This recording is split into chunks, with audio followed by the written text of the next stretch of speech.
Mga ka-basic, isasalansan na natin yung mga na-harvest natin mga ka-basic. Ito yung mga balinghoy, oh. Ayan mga ka-basic.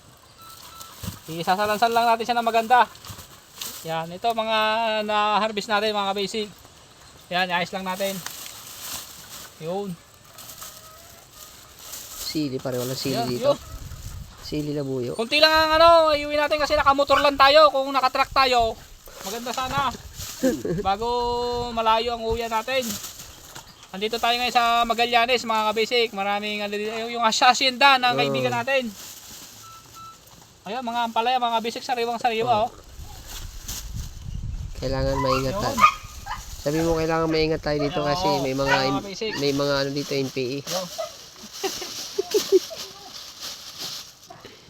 Ayan. Yun oh.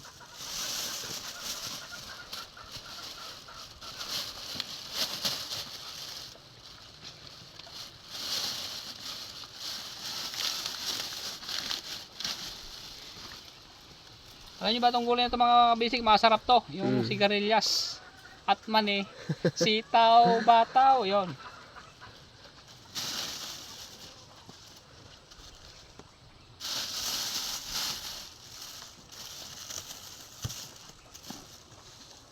Pag bibili mo to sa palengke mga ka-basic, napakamahal na nito. Eh, dito, ano lang oh. Kapitas-pitas ka lang dito. Iba talaga pag may mga sulit kang kaibigan mga ka-basic. Yun. Luya, Ito pa hawakan mo. yung nangangamatis natin. Hawakan mo yung luya. Ay, luya. Ay. Hawakan mo. Yan. Kita mo, pakita mo. Yan. Luya mga kabisig. Isang puno lang yan. Yan. Itong nangangamatis. Yan, isa mo na dyan. Plastic labo pa. Ay, Hindi, dito. okay na yan. Oh. Ayan mga kabisig. Iayos muna natin. Ayan, para na kaming namili sa palengke mga ka-basic.